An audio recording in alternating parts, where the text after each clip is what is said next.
Kebiasaan yang terjadi dengan pemain Indonesia itu, saudara-saudara, ini saya kasih tahu ya, biasanya kalau sudah dipuji, sudah mendapat pujian setelah tampil bagus pada pertandingan pertama, besoknya langsung tampil ala kadarnya. Itu sudah terjadi sejak lama dan sekarang terbukti lagi. Dipuji bagus melawan Kirgistan, kemudian loyo, jelek sekali menghadapi Taiwan. Akibatnya ya seperti ini tadi. Kalah 0-1, saudara-saudara. Bayangin. Aduh. Halo saudara-saudara. Jumpa lagi dengan komentator gadungan di sini. Dengan komentator yang gadungan.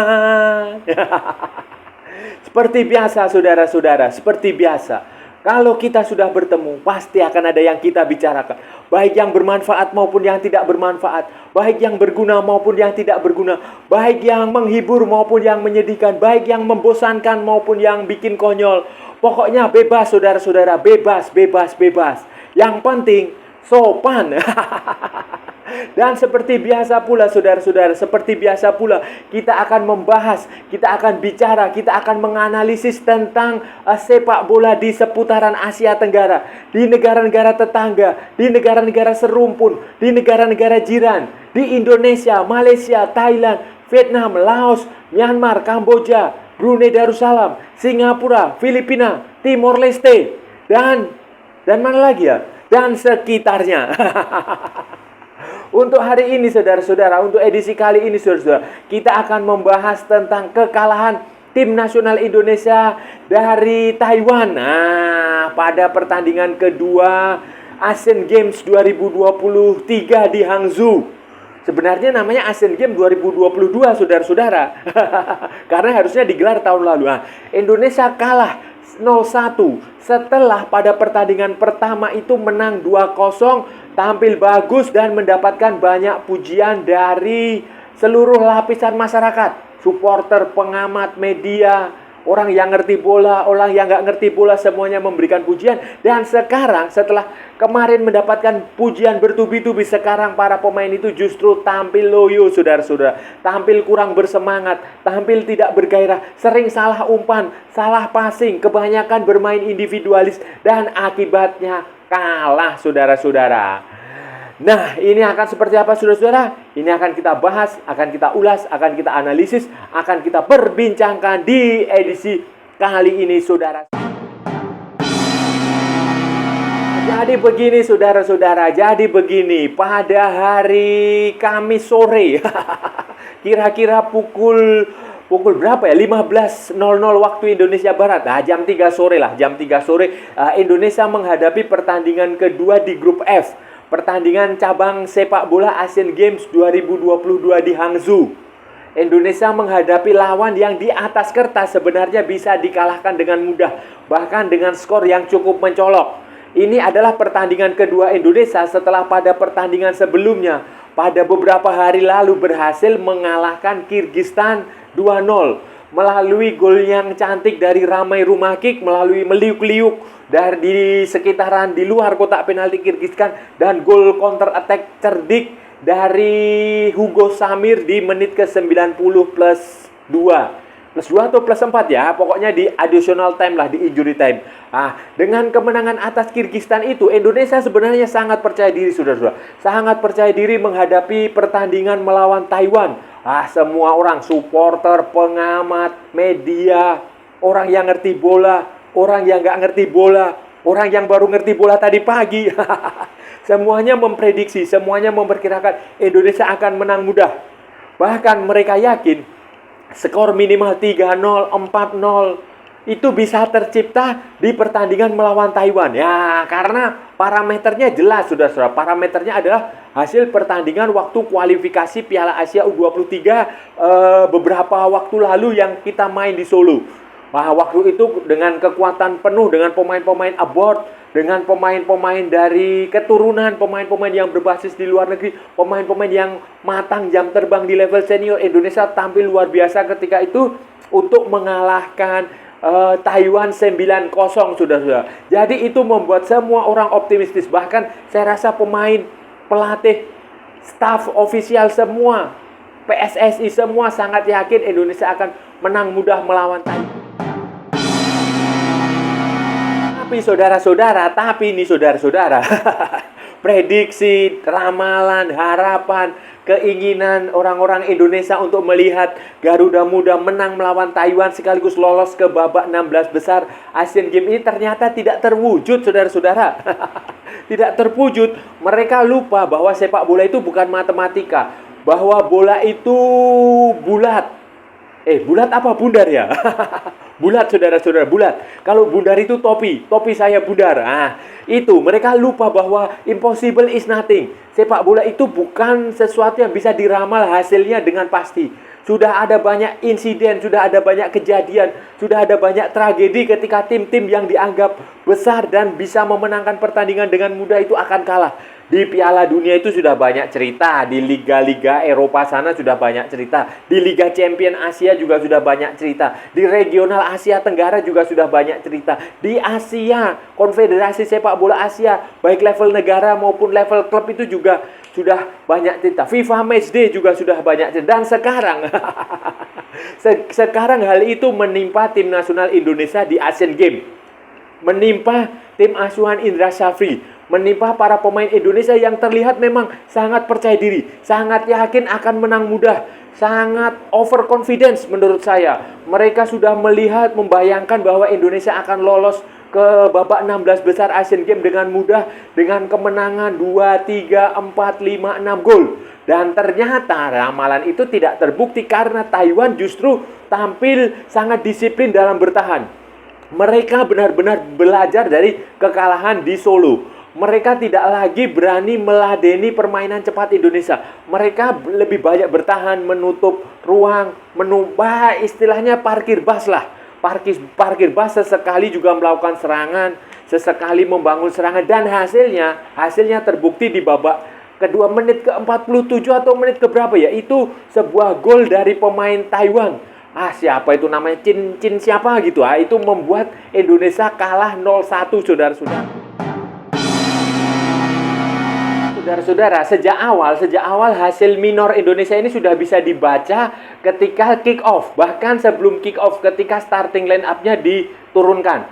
Kalau saudara-saudara lihat starting line up yang dimainkan oleh Indra Syafri ini ada yang sama, tetapi beberapa berbeda dari pertandingan melawan Kyrgyzstan. Ya, ini bisa dimaklumi, saudara-saudara. Ini bisa dimaklumi karena agenda jadwalnya sangat padat. Nanti pertandingan terakhir melawan Korea Utara yang secara teori jauh lebih berat daripada Taiwan. Dan kita punya pengalaman mengalahkan Taiwan. Jadi itu bisa terlihat Indra Syafri ingin memberi kesempatan beberapa pemain untuk istirahat bergantian. Istilahnya begitu.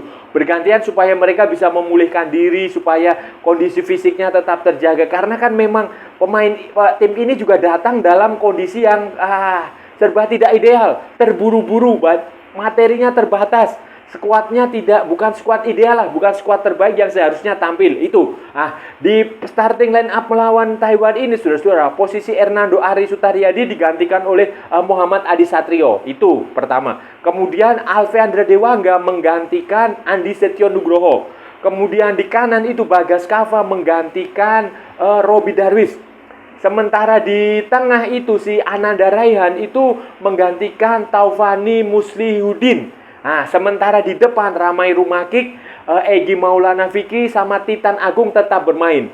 Itu berarti di belakang itu yang main di pertandingan melawan Kyrgyzstan dan main melawan Taiwan itu ya si kaptennya Rizky Ridho Ramadhani sama si Haikal Al-Hafiz. Kemudian di tengah Rahmat Irianto sama Abimanyu, Syahrian Abimanyu tetap bermain. Itu dengan komposisi yang berbeda seperti itu, saudara-saudara, para pemain Indonesia itu ternyata terlihat sekali bermain sangat santai. Saya melihatnya seperti itu, saudara-saudara. Saya nggak tahu kalau saudara-saudara melihatnya seperti apa. Tetapi menurut pengamatan saya, menurut penilaian saya, menurut pemahaman saya, menurut apa yang saya amati, pemain itu tampil agak santai sekali lah, mungkin terlalu santai. Mereka tidak menekan di awal-awal babak pertama ya, tidak terlalu menekan. Kemudian barulah di pertengahan babak pertama menjelang akhir-akhir babak pertama itu baru mereka mencoba melakukan serangan, melakukan inisiatif, itu baru bermain serius di situ, dan sangat lebih serius, amat sangat serius lagi setelah gawang Adi Satrio kemasukan bola, saudara-saudara. Terlalu santai, saudara-saudara. Selain bermainnya terlalu santai, para pemain Indonesia itu juga sering melakukan kesalahan. Umpannya beberapa kali terlihat salah ya, tidak selalu ya, tetapi beberapa kali salah. Itu masih terjadi. Dan di pertandingan pertama itu juga terjadi, tetapi beruntung kita bisa menang. Di pertandingan kedua ini juga masih terlihat, masih kerjasamanya masih kurang padu. Para pemain masih sering, ya itulah, komunikasinya belum terjalan dengan baik. Kemudian, saudara-saudara, permainan individualis itu masih sering, beberapa kali masih sering ditonjolkan. Misalnya saat Hugo Samir memberikan tropas ke kanan, tetapi si Robby Darwish, yang kedua pemain ini masuk di babak kedua ya, itu di babak kedua itu salah membaca. Itu masih sering terjadi. Itu beberapa kali juga dari tengah, Egy Maulana Fikri, kemudian Taufani, Haikal Al-Hafiz juga masih sering melakukan individualistis.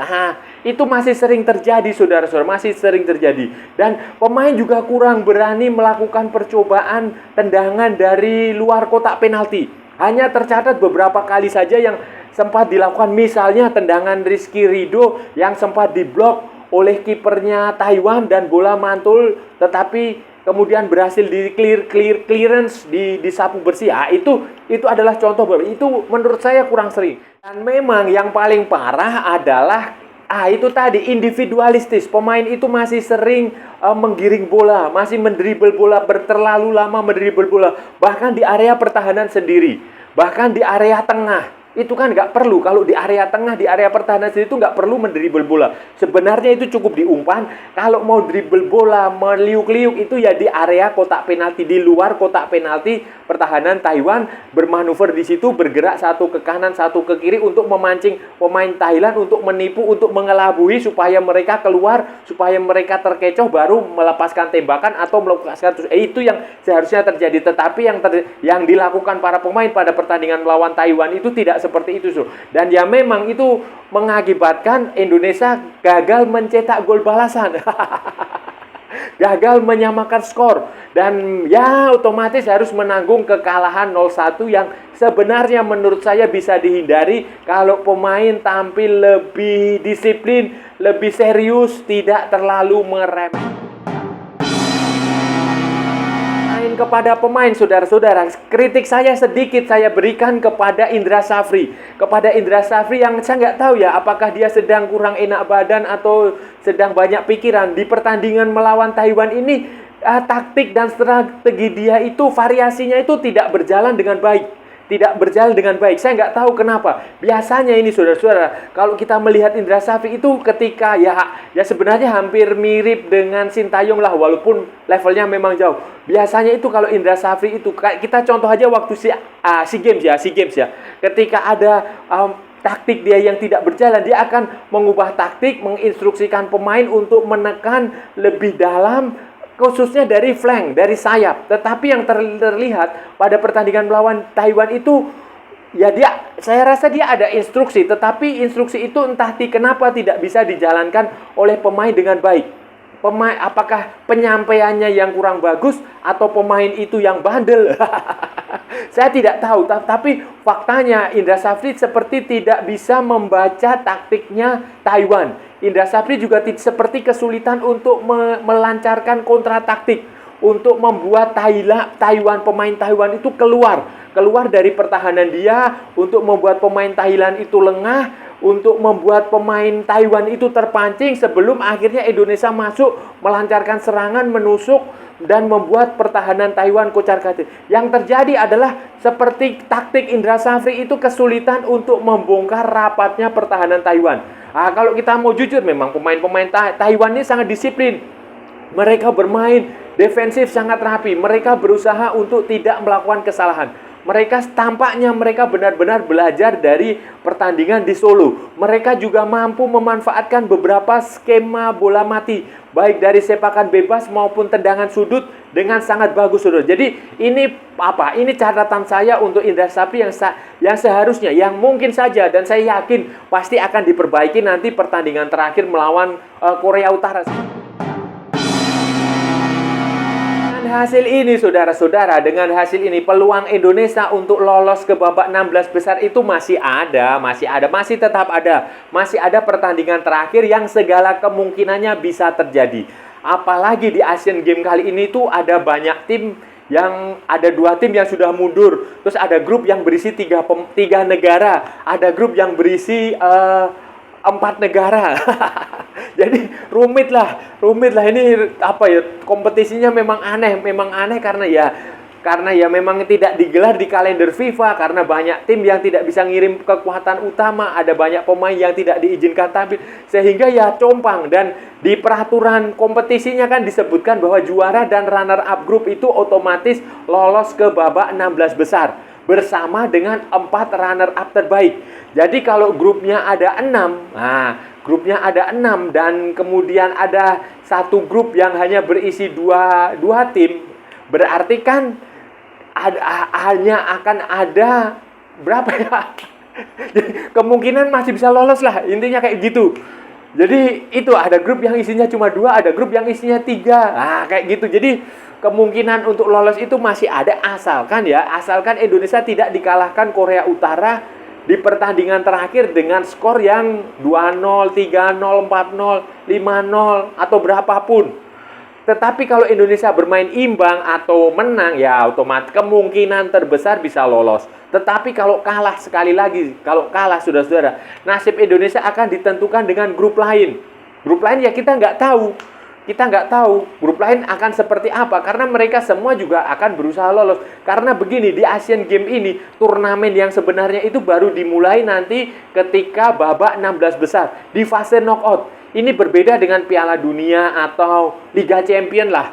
Itu yang dimulai sejak fase grup. Tetapi Asian Games atau turnamen sejenis kayak beginilah, itu baru terasa kualitasnya, baru terasa persaingannya, baru terasa gengsinya itu nanti di babak 16 besar, di fase knockout, saudara. Menurut saya, saudara-saudara, kalau Indonesia bisa berubah untuk bisa memperlakukan pertandingan melawan Korea Utara dengan lebih serius, bisa melepaskan beban, bisa melepaskan semua penat maupun pikiran yang mengganjal, bisa dengan cepat bekerja sama, beradaptasi dengan taktik maupun strategi Indra Sapri, bisa cepat beradaptasi dengan rekan-rekan setim, berkomunikasi dengan baik. Saya punya kepercayaan Indonesia bisa mengalahkan Korea Utara, minimal menahan Korea Utara untuk lolos ke babak 16 besar. Itu keyakinan saya sebetulnya. Karena Korea Utara ini sebenarnya juga bukan tim yang bagus-bagus amat lah. Mereka berbeda, tidak seperti Korea Selatan atau Jepang atau Arab Saudi yang punya kualitas 2 level di atas Indonesia. Korea Utara ini ya pemainnya sebenarnya biasa-biasa saja. Hanya saja mereka memang misterius. Tidak semua negara punya akses untuk melihat penampilan tim nasional Korea Utara, baik di level junior maupun di level senior. Semuanya ini misterius. Begitu pula di level klub, ya kan kita bisa maklum, Korea Utara itu negara yang tertutup. Dan jangan lupa, Korea Utara itu selalu bermain dengan semangat yang tinggi, semangat luar biasa. Mereka itu karena di dalam negeri itu kalau mereka kalah, mereka gagal, itu dapat hukuman dari pemimpin besar mereka, Kim Jong-un. Jadi itu yang membuat mereka sangat bersemangat untuk tampil. Nah, itu yang harus diwaspadai oleh pemain-pemain Indonesia. Faktor semangat, faktor daya juang itulah yang harus menjadi perhatian utama dibandingkan kemampuan teknis maupun taktik maupun strategi yang kemungkinan akan diterapkan Korea Utara. Karena itu yang jauh lebih penting. Sebaliknya, Indonesia harus bermain dengan taktik dan strategi yang baik. Tolonglah hindari permainan yang individualis. Jangan terlalu sering menggiring bola, jangan terlalu sering menggocek bola. Kalau ada rekan yang bebas, yang punya posisi bagus, ya diumpan. Kalau ada kesempatan menembak ke gawang, ya ditembak. Jangan terlalu banyak itak-itik, karena itu akan kontraproduktif, saudara-saudara. Mubazir. Saudara-saudara, itu tadi pembahasan kita hari ini. Kita sudah bicara panjang lebar tentang tim nasional Indonesia di Asian Games Hangzhou, tentang pertandingan yang dijalani oleh Indonesia menghadapi Taiwan, tentang kekalahan 0-1 Indonesia dari Taiwan. Padahal waktu kualifikasi Piala Asia U23, waktu main di Manahan, di Solo, dengan kekuatan timnas yang terbaik, Indonesia mampu menang 9-0, 9-0, 9 gol tanpa balas. Tetapi ya namanya sepak bola, saudara-saudara, tim yang menguasai jalannya pertandingan, tim yang mendominasi lapangan, tim yang bermain bermain dominan lah intinya, belum tentu menang. Sebaliknya, tim yang hanya punya satu kesempatan menyerang, tetapi kalau itu dimanfaatkan dengan sebaik-baiknya bisa berbuah gol. Dan itulah yang terjadi pada Indonesia waktu melawan Taiwan, saudara-saudara.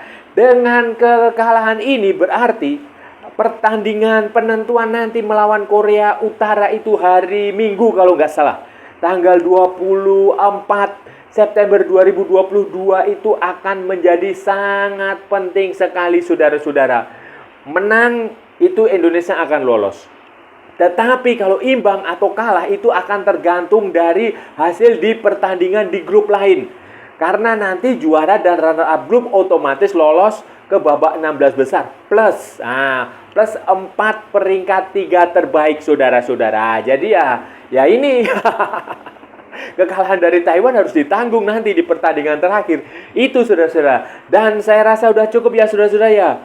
Kita sudah bicara panjang lebar, kita sudah bicara ngalor ngidul, kita sudah menganalisis semuanya. Kita sudah memperbincangkan dari A sampai Z, dari utara sampai selatan, dari barat sampai ke timur. Kalau ada salah-salah ya mohon maaf, saudara-saudara. Namanya juga gadungan. Tetapi kalau benar, saudara-saudara, berarti sebuah kebenaran. Kalau saudara-saudara merasa channel ini bermanfaat, berguna, menghibur, dan menginspirasi, silahkan like, share, and subscribe. Tapi kalau tidak, saudara-saudara, abaikan saja. Di skip, jangan ditonton, tetapi jangan juga di-report. Kasihan saya, saudara-saudara. Ikuti pula akun media sosial Komentator Gadungan, ada di Instagram, ada di Facebook, ada di TikTok. Oke, saudara-saudara, sampai bertemu lagi di edisi-edisi berikutnya dengan tema-tema yang jauh lebih tidak bermanfaat, dengan tema-tema yang jauh lebih tidak berguna, dengan tema-tema yang jauh lebih membosankan. Salam olahraga dan merdeka!